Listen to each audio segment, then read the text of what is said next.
Não te chegues para cá, tira os sapatos dos teus pés, porque o lugar em que tu estás é terra santa. Essa é a escritura do livro do Êxodo, capítulo 3, versículo 5. Essa é a abordagem de Yahvé ao Ravi Moshe quando da sua chamada para libertar o povo de Israel. E eu quero mostrar para você nesse texto três perspectivas do que significa ou do que pode significar essa expressão: tira os sapatos dos teus pés, porque o lugar em que tu estás é terra santa. Eu sou o pastor Luiz Antônio, seja bem-vindo, seja bem-vinda para mais um vídeo no canal O Maná de hoje. O finalzinho desse versículo em hebraico, que amakom asher ata omed alaiv, ademat kodeshu. Tira os sapatos dos teus pés, porque o lugar em que tu estás é terra santa. Esse negócio de descalçar as sandálias, de tirar os sapatos dos pés na presença de alguém, na presença de testemunhas, e no caso citado aqui, Moisés é convocado a tirar as sandálias dos seus pés, os sapatos dos seus pés, na presença de Deus. Isso era um costume da antiguidade. E hoje aqui eu vou mostrar para você três perspectivas dessa ação de descalçar os pés na presença de alguém. O sentido desse ato de descalçar os sapatos dos pés. No capítulo 4 do livro de Ruth, a gente vê uma referência a esse costume de descalçar os sapatos dos pés, e ali o sentido é de um acordo, é de um contrato. O sentido ali é de finalizar uma negociação, como se fosse assinar contratos, ou como se fosse chamar pessoas para testemunhar. E o ato de descalçar os sapatos dos pés significava então o fechamento desse contrato com alguém. Boaz faz essa ação quando ele adquire tudo o que era de Noemi da mão de Abimeleque e de seus filhos Quilom e Malom.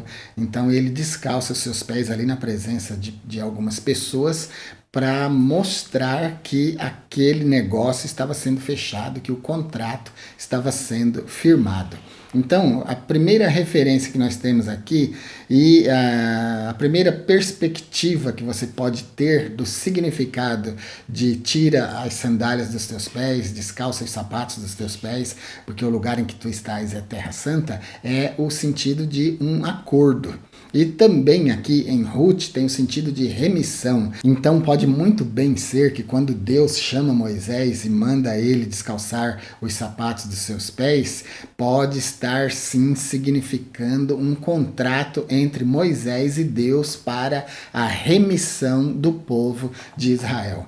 Então quando Moisés chega na presença de Yahvé, Yahvé lhe diz, então, descalça os sapatos dos teus pés, porque o lugar em que tu estás é terra santa. Essa é a primeira perspectiva do significado desse negócio de descalça os sapatos dos teus pés. E essa nós podemos ter como uma perspectiva histórica. E isso aí está em Ruth, capítulo 4 e versículo 7. Havia, pois, já de muito esse costume em Israel, quanto à remissão e contrato, para confirmar todo o negócio, que o homem descalçava os sapatos dos seus pés e dava-o ao seu próximo. E isto era por testemunho em Israel. Então a gente vê aqui o costume de descalçar os sapatos dos pés como sendo o costume de fechar um contrato, de firmar um contrato.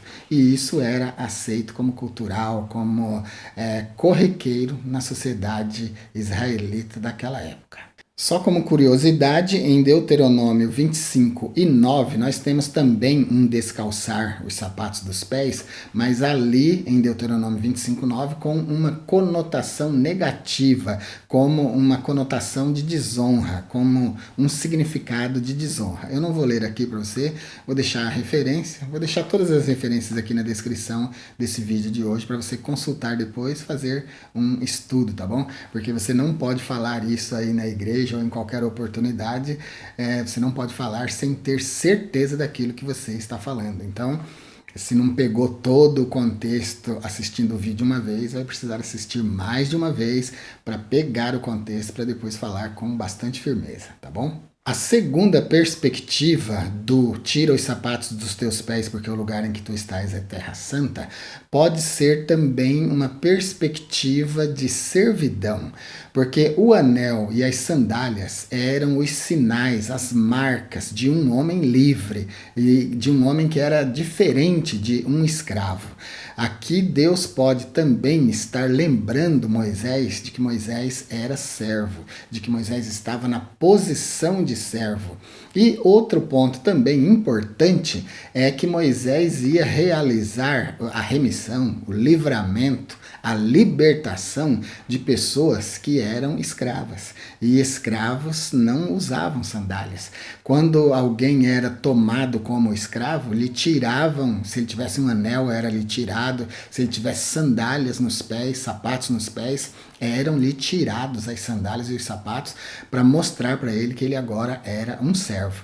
Depois, por ocasião da libertação, caso houvesse uma libertação, o anel, as sandálias eram devolvidas para essa pessoa e ela retomava então a sua dignidade. Então, já que Moisés está agora diante do grande Moshiach, do grande libertador de Israel, ele agora descalça então os sapatos dos seus pés como uma forma de submissão, como uma forma de demonstração de que ele é servo daquele que o está chamando, também como uma demonstração de que ele próprio está se aceitando como um servo, como alguém que vai realizar uma missão para aquele Senhor que o está chamando. Também não podemos esquecer que ele ia realizar essa missão no meio de pessoas que agora estavam escravizadas, pessoas que tinham perdido sua liberdade, sua honra, né? E provavelmente não usavam sapatos, não usavam sandálias, né?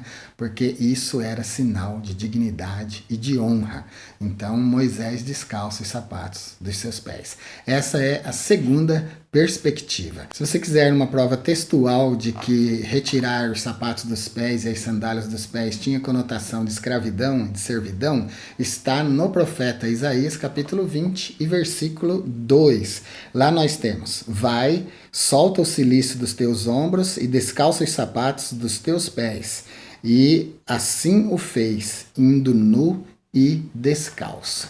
É aquela ocasião em que Isaías anda por 3 anos nu e descalço no meio do povo cativo. Obviamente que não era nudez completa, né? Essa nudez quer dizer que ele estava despido da sua veste de profeta, da sua veste peculiar de profeta. Não significa jamais nudez completa, tá bom? Como também no caso de Pedro, quando pula na água por ocasião da chegada de Cristo andando sobre as águas, ele também não estava nu completamente. Como Cristo também não estava nu completamente na cruz, e tantas outras citações na Bíblia, quando vai falar que um homem estava nu, a nudez não é completa. A nudez é da roupa de honra que essa pessoa vestia. Assim, no caso de um rei, de um profeta, de um sacerdote. Em Gênesis 41 e 42, no primeiro livro dos Reis 21 e versículo 8, no livro de Esther, no capítulo 8 e versículo 2, e também em Tiago 2 e versículo 2, nós temos esses versículos apontando para o fato de o anel ser um destaque, ser uma honra, do anel dando dignidade para uma pessoa. E as sandálias também iam no mesmo sentido. Então, um homem que usava sapatos, e quanto mais bonito fosse o sapato, mais o destacava, né? E também usava um anel no dedo, era alguém que tinha honra, que tinha destaque no meio do povo. Ainda hoje é assim, um cinto bonito, um cinto de couro bonito, um sapato bonito e um anel. Eu não uso meu anel de teologia, eu poderia estar usando aqui um anel de mestrado, mas eu não uso. Mas isso destaca uma pessoa no público. Há ocasiões em que usar um anel de formatura é bom, porque vai já dar uma mensagem, sem você abrir a boca, as pessoas já vão perceber. No caso aqui do canal, praticamente nem precisa, né? Porque quando a gente abre a boca, você já percebe que a gente tem uma especialidade. Então, mas o anel é para isso, é para corroborar. O anel é a honra. Você conquistou o direito do anel. A pessoa que usava tinha o direito. né? Então não é algo usurpado, é de direito. Então o anel mostra que a pessoa é gabaritada, é aprovada, é capaz de realizar aquilo que está realizando. Ainda hoje é assim. Naquela época não era diferente. Então a segunda perspectiva é que Deus provavelmente esteja lembrando Moisés que ele é servo e que ele vai realizar a sua missão no meio de servos. Então pede para ele descalçar os sapatos dos seus pés. E a terceira perspectiva, eu nunca vi em lugar nenhum. Um dia eu acordei com essa inspiração, inclusive até preguei sobre isso, e eu vou colocar aqui para você como uma perspectiva, tá bom? Ela é uma perspectiva prática. Então o texto vai dizer assim, que Amakom asher ata omed alaiv, ademat kodesh hu. Tira os sapatos dos teus pés, porque o lugar em que tu estás é terra santa. Então a terceira perspectiva que eu quero colocar aqui é a possibilidade de que Deus esteja chamando o Ravi Moshe, o mestre Moisés, para um contato mais direto com a santidade, já que a terra era santa. Sendo a terra santa, Ademat Kodesh Hu, sendo a terra santa, então Deus queria que Moisés tirasse a separação com a santidade. Tirando então os sapatos dos pés, as sandálias dos pés, ele tocaria os pés diretamente na terra que era santa. Uma extensão da santidade de Deus que estava ali naquela terra, naquele lugar, falando com Moisés. Então essa perspectiva também é boa. Ela só não é histórica, só não é 100% garantida. É uma perspectiva minha, que eu tive num momento de insight, assim, de inspiração. Então 3 perspectivas para você sobre o tira os sapatos dos teus pés. O que vem a ser isso? A primeira é o de fechamento de contrato e remissão de alguém. A segunda, a consciência da servidão, do estado de servidão. E a terceira, um contato mais direto com a santidade. É isso por hoje então. Se você gostou desse vídeo, se ele acrescentou alguma coisa ao seu conhecimento, compartilha ele com alguém, manda para um pregador, para um professor de escola bíblica, para um pastor, com certeza ele vai gostar também, tá bom? Se inscreva no nosso canal, sua inscrição é muito importante, seu like também é muito importante, porque quando você deixa o like aqui no nosso vídeo, você está dizendo para o YouTube indicar o nosso vídeo para outras pessoas, e é exatamente isso que ele vai fazer, tá bom? Se quiser acesso a um material mais exclusivo, então, como eu já disse no início do vídeo, se torne membro. Para os membros nós temos vídeos, aulas e cursos exclusivos. Fique com Deus e até o nosso próximo vídeo.